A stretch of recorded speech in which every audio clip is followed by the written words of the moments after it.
Hey everyone, Digital David here. Today in this episode of Newegg Now, I'm going to be unboxing and reviewing the Gigabyte M27Q gaming monitor. Newegg is sponsoring today's video, but any opinion expressed in this video is strictly my own. That being said, if you're interested in this product or you want to find out more about it, the link to it will be in my video description below. You can see how it comes packaged right here in a very nice retail box. We can learn all about this gaming monitor. 27 inches, 2560 by 1440p for our resolution. So it's a quad HD monitor. 170 hertz refresh rate, 0.5 milliseconds for the response time. IPS super speed, USB Type-C, built-in KVM switch, gaming assist, OSD Sidekick, super wide color gamut, auto updates, low blue light, and we have a flicker-free display. So check that out. We can look at it from all different sides of the box. Really a nice, simple retail box right here. Now let's go ahead, let's open it up and look at the package contents. Here are all the package contents besides the monitor panel itself. So first up, you can see we have a product warranty card, followed by our installation guide in multiple languages, walking us through all the product details from stand installation to connecting it, to controlling it with the power button and the control buttons. Now we can flip it over to the back side. We can see the product specs right here, and we can learn more about the height and tilt adjustable stand. 130 millimeters for the height adjustment, 5 degrees tilting forward, 20 degrees tilting backwards. And you can see this is VESA mount compatible, 100 millimeter by 100 millimeter. Next up, you can see we have a wide variety and assortment of cables. We have a USB cable right here. We have an HDMI cable right here. And we have our DisplayPort cable right here. Then you can see we have multiple power cables depending on your country. They have you covered. You can see the different plug ends we have right here for it. 3 of them included. And then we have our power brick and adapter right there. Next up, you can see we have the base stand right here, gaming series printed on it. Just your typical threaded screw connector to lock and unlock it in place for easy setup and installation. Now let's go ahead, let's look at the monitor itself. Here's the monitor itself right here. Heed the warning as well when you're setting this up to make sure you remove all the pieces for proper installation. You can see on the back side right here though, we have the M27Q. Branding right there looks pretty cool. Then you can see down here, we have our KVM switch and we have our power and menu control button. On the back, you can see the included stand, but don't forget this is VESA mount compatible, 100 millimeter by 100 millimeter. Some cool designs right on the plastic molded in. I like the different texture we have on the back side right there. Let's go ahead. Let's see if you can see that if I tip it up. Now you can see the Gigabyte logo right on the back too. Looks really sharp. Here's the front of the monitor. You can see the display and screen right there. 27-inch IPS panel with the Gigabyte logo front and center at the bottom. Really clean. Very, very thin bezels along the sides and the top. So pay attention to that with the design. Now let's go to the back side again and let's flip it around so we can see all the different options we have at the bottom right here. So first up, you can see we have our Kensington security lock. We have our headphone jack right there. We're gonna have 2 HDMI 2.0 ports. And then we have 1 DisplayPort 1.2, USB Type-C. Then we have 2 USB 3.0 spots for our keyboard and our mouse. And we have our power plug and adapter right there. So you can see all the I/O on this monitor right on that side. We can give you a side profile look too if you want to see everything. Very thin and slim monitor. Here it is top down too. You can see that. Not bad at all. And now let me show you guys. We'll look at the screen from the overhead camera too.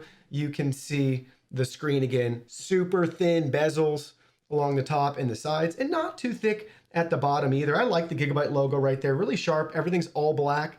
And it looks really nice so far. Now let's go ahead, let's get the stand installed. Stand installation, simple and straightforward. We have 1 piece to attach to the monitor, and you can see we have the threaded connector, and we have 2 little metal lips right here. So we're gonna go ahead, we're gonna hook it around that, just like you see, and then we're gonna pull this out.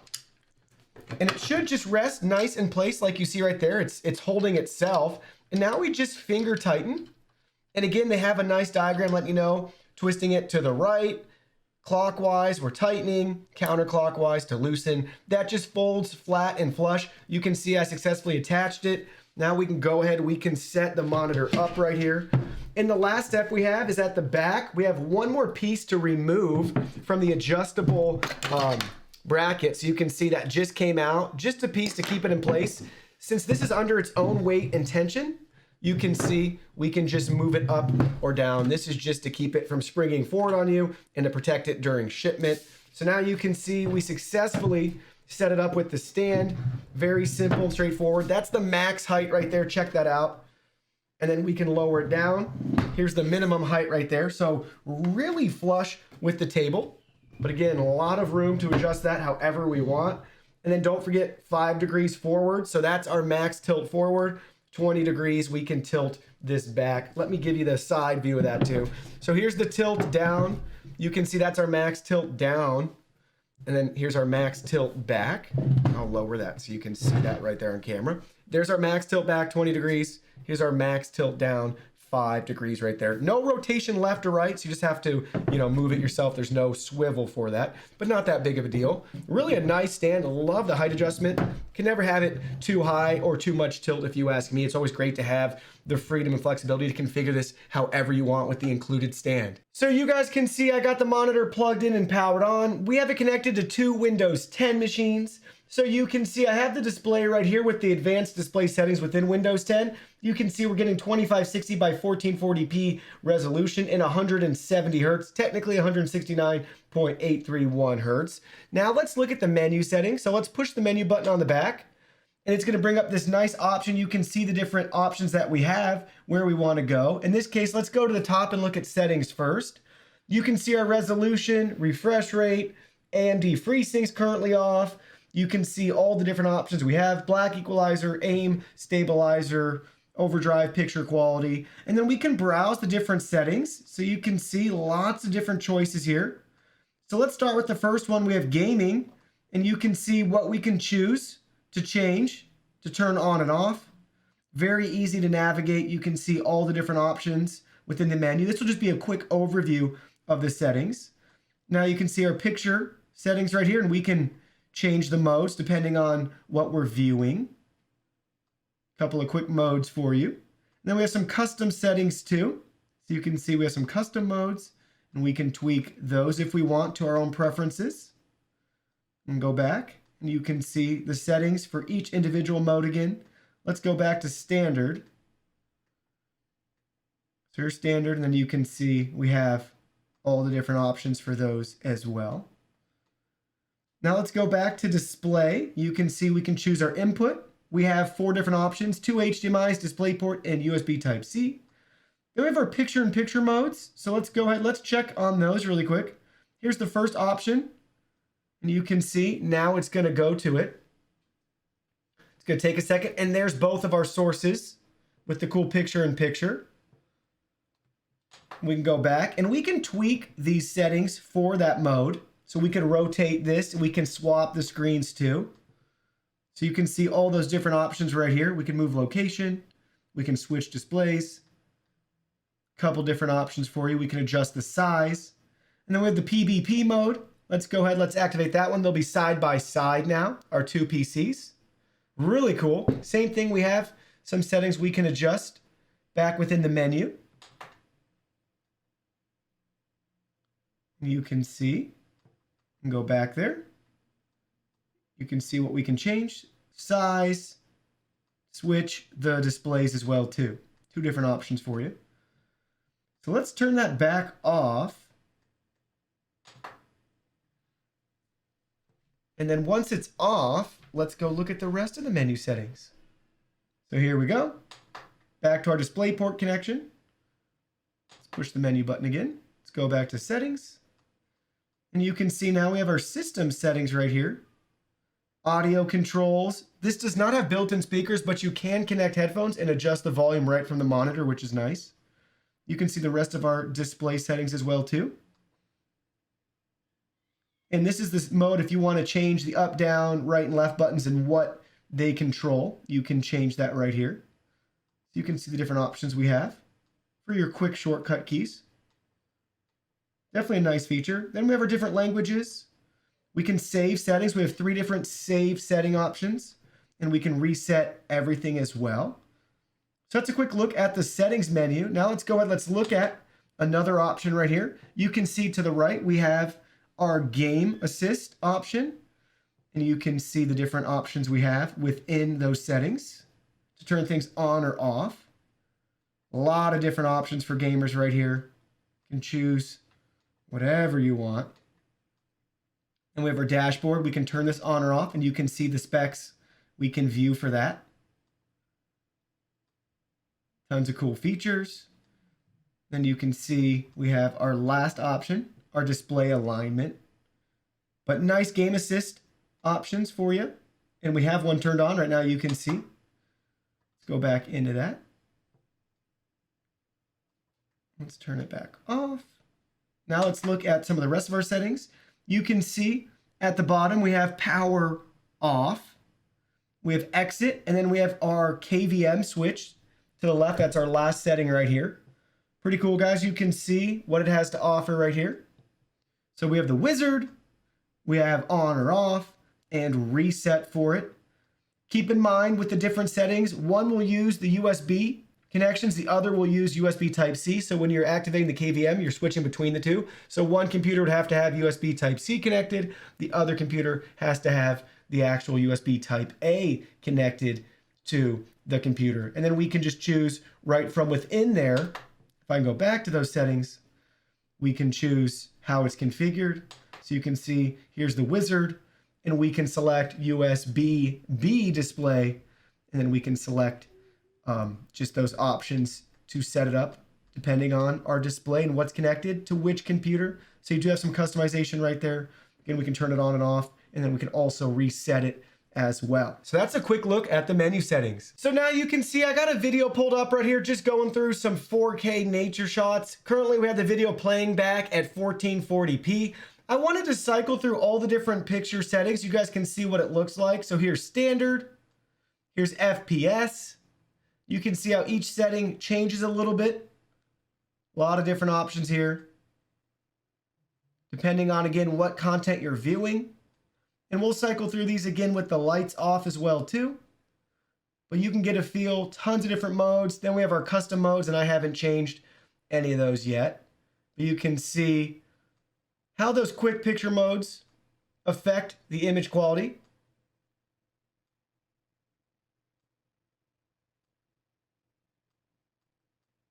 Now let's go ahead, let's do it again with all the lights off.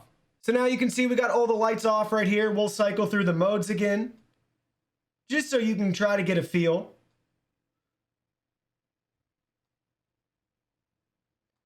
They definitely change the picture every mode. They definitely have tweaked the settings for those modes. So then you can just find the correct one for the content you're viewing, and you'll be all set. And like I said, there's 3 different modes you can customize as well to make sure you're happy with the image and picture quality. Now, just for fun, we can test the viewing angle of this IPS panel. So IPS panels are known for really wide viewing angles as well as color accuracy. So in this case, let's just go ahead, let's just rotate it some. You get a feel for what it's gonna look like to view this panel off to the side, but you really do have a superb and ultra wide, viewing angle with a monitor like this with an IPS panel. So very, very nice. Let's go ahead, let's do that one more time with the lights off.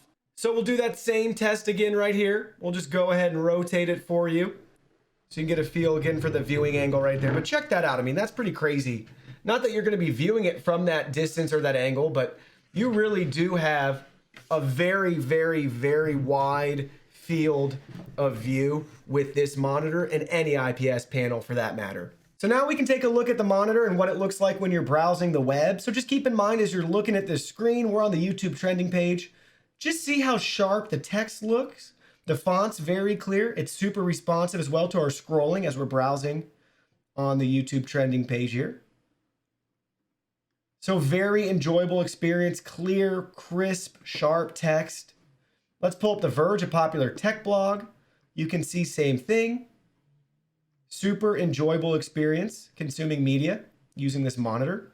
So it's made for gaming, but obviously if you want to use it for a lot of web browsing, content creation, coding, blogging, that sort of thing, word processing, you'll do just fine with this monitor. Keep in mind too, nothing is fuzzy or blurry. If you're seeing anything, that's just gonna be the fact that we have a camera on the screen. It's just never gonna look as good as if you were here in person in the studio, but very clear, very crisp, super responsive, and enjoyable to consume content and browse the web with this Gigabyte monitor. So now we're doing one of my favorite tests. This is the Blurbusters motion test. You can see our little UFO going across the screen. You can get a feel for what it looks like with different FPS values right here, 43 to 85 to 170. And again, we have 170 Hertz. So check that out. You can see the difference between the frame rates and how buttery smooth 170 FPS looks at 170 Hertz. Now we're ready to try out some games on this monitor. First, I want you guys to see I was able to turn on some of the on-screen display options. The FPS counters worked the whole time. For some reason, for the actual CPU and GPU monitoring, I had to download the OSD Sidekick directly from their website, and now it's populated with the measurements for us. Also, a lot of you are probably wondering if this is G-Sync compatible. You can see right here, we can use it with G-Sync, but it just lets you know the selected display is not validated as G-Sync compatible. So you can turn FreeSync on and you can use G-Sync. I'm using an RTX 3070 with this monitor for today's review. So you can get a feel for that right there within your NVIDIA G-Sync settings. You can enable the settings for this monitor. Just know it's not technically validated as G-Sync compatible. Here's a quick look too. You can see the OSD Sidekick. Once I downloaded it, it automatically populated everything on the OSD for me. So I actually haven't even changed any of these settings or anything like that. So I'm not sure how that actually works all in the background, but you can see we can actually adjust some of our monitor settings right from our computer if we want to set some hotkeys, change some general settings, or even change the display settings. Now let's jump right into some games. All right, so you can see first up, we have Fortnite right here. We have our medium settings, 180 FPS, and we have 1440p resolution. We're using an RTX 3070. We have the standard picture settings right now with AMD FreeSync turned on.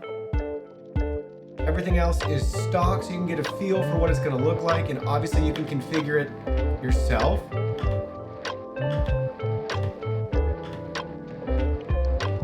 So far, so good. Really nice. Enjoying the picture quality.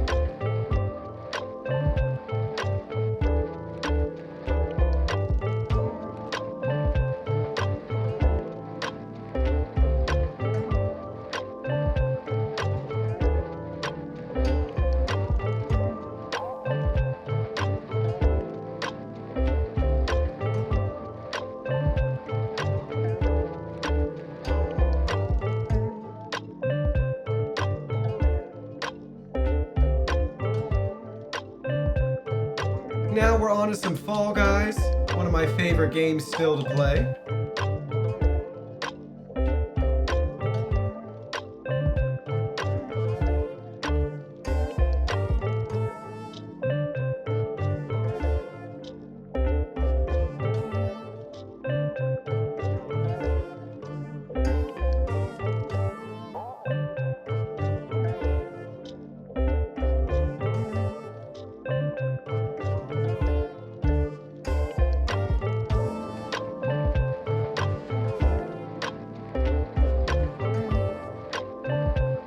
Let's go, come on, we're so close.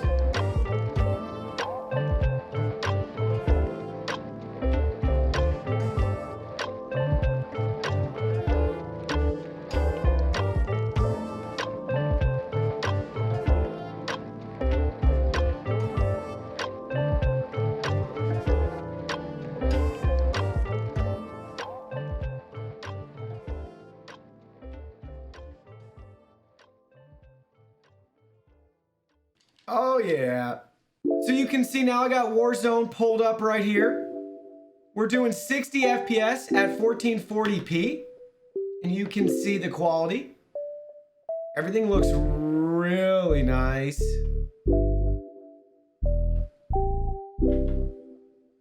So you can get a feel for the quality playing Warzone with this monitor too.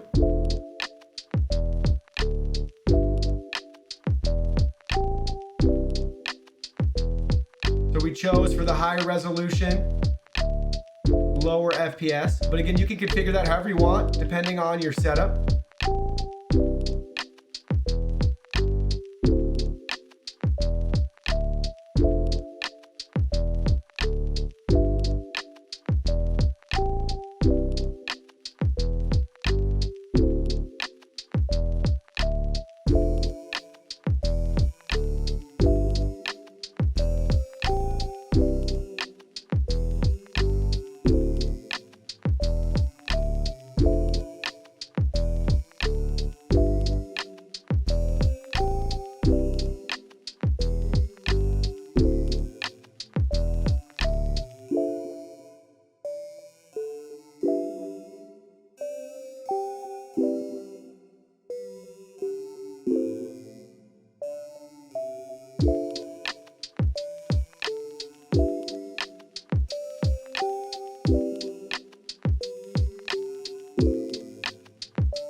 So let me share with you guys my final thoughts after using this monitor. Overall, I've had a very enjoyable and pleasant experience gaming, content creating, and web browsing with this monitor. Very happy with the colors. Love the viewing angle. Again, this is an IPS panel, so that's what you would expect. But really like the features we get at this price. It's highly competitive. 170 hertz, 27 inches, 1440p. Also, we have built-in USB ports so we can plug our keyboard and mouse in. Don't forget USB Type-C, and we have a KVM switch built right in for you, two PC streamers, gamers, and enterprise users. You'll really like that. We also have a really nice stand too with a lot of height adjustment and some tilt with it. Now, with that being said, I'd like to see a rotation option and pivot point be added to this stand in the future. But again, you can just rotate it yourself manually, so it's not that big of a deal. Other than that, guys, I want to point out I'd love to have some RGB lights added to this in the future. Obviously, you should be able to turn them on or off in case you don't want them or don't like them. I think that'd be fun to kind of spice up the design a little bit. But again, nothing wrong with the design. It's black on black, nice thin bezels along the sides and the top. Other than that, I think for myself personally, I'd love to have some built-in speakers. Now, I know built-in speakers on monitors aren't very good, but you never know when you'd need them. And for me, I'd rather have them, not need them, than need them and not have them. But again, I like it too without it because it keeps the cost down. So they should pass on the savings to us, the consumer. But overall, really a solid choice. And I think the value is there if you're looking for 1440p monitor with a high refresh rate and you're on a more tight and strict budget. You definitely want to check this one out for all the features that you get with it. Well, that concludes our video. Thank you so much for watching. Don't forget the product link will be in our video description below. Please go ahead, check it out, and do your shopping from there. Any purchase made through that link helps support our channel at no additional cost to you. So we're really grateful and thankful for all of your support. While you're at it, can you go ahead and hit that like button for us? And subscribe to our channel. We have new content coming out daily, and we don't want you to miss anything. Please go ahead and give us a follow online and make it a clean sweep. Facebook, Twitter, Instagram, Twitch, TikTok, Discord. You can message us on WeChat, check out our website, and join our free newsletter. Thank you guys so much for being here. Don't forget new content daily, and we can't wait to see you in our next video.